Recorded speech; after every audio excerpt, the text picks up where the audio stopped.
In my last video, I compared my DNA results from Ancestry DNA and 23andMe, and while they mostly agreed, there were some differences that really surprised me. But that raises an important question. If it's the same DNA, why don't the results match? In that video, I showed differences in my Irish, Polish, and French percentages, along with a few surprises like Welsh ancestry, a small amount of Spanish and Portuguese, and even a trace of Ashkenazi Jewish heritage.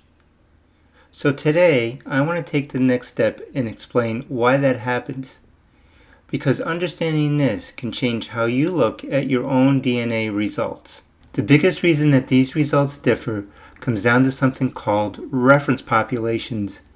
Both Ancestry DNA and 23andMe are comparing your DNA to their own databases of people from around the world.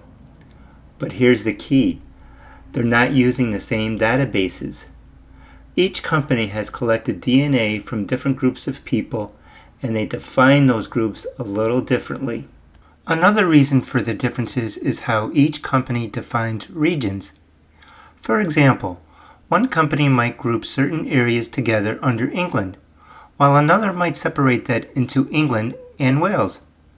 And we actually saw that in my results, where one test showed English ancestry and another showed a small percentage of Welsh. So sometimes it's not that your ancestry is different, it's just being labeled differently. Now here's something really important to understand. These ethnicity results are estimates. Both companies use complex algorithms to analyze your DNA and assign percentages based on probability. They're essentially making an educated guess based on patterns they see in your DNA. So when you see something like 40% Irish or 50% European, that's not an exact measurement. It's a statistical estimate based on the data they have. This becomes especially important when you look at very small percentages. In my case, I had things like 1% in a specific region or even fractions of a percent in others. Those small numbers can sometimes represent real ancestry, but they can also be what's called statistical noise.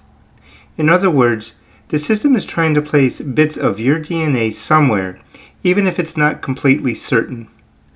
That's why you might see those small percentages appear, disappear, or change over time. Another big factor is history. Human populations have been mixing for thousands of years through migration, trade, and even conflict. Borders have changed, people have moved, and different groups have blended together over time.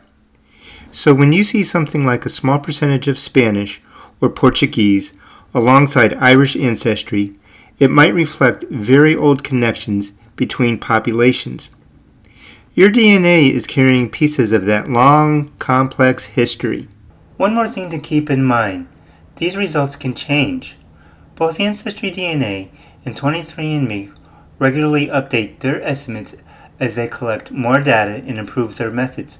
For example, when you look at my Ancestry DNA results from July of 2024 to October of 2025, you'll see that they broke it down from more broad categories like Central and Eastern Europe down to individual parts of Poland, such as Southern Poland, Northeastern Poland, and Eastern Czechia. Same thing with Ireland, it was split down into these different cities and counties of Ireland. Again, same thing with France, split down into Quebec. So if your results change over time, it doesn't mean that your DNA changed. It just means the science got better. So what does all this mean for your genealogy research? The most important takeaway is this. Your ethnicity estimates are a clue, not a conclusion. It can give you hints about your background, but it shouldn't be the only thing that you rely on. The real power of DNA testing comes from matching with relatives, building a family tree, and combining DNA testing with traditional research. That's how you truly start to understand your family history. If you haven't seen my previous video where I compare my actual results from Ancestry DNA and 23andMe, go ahead and click on the video on your screen.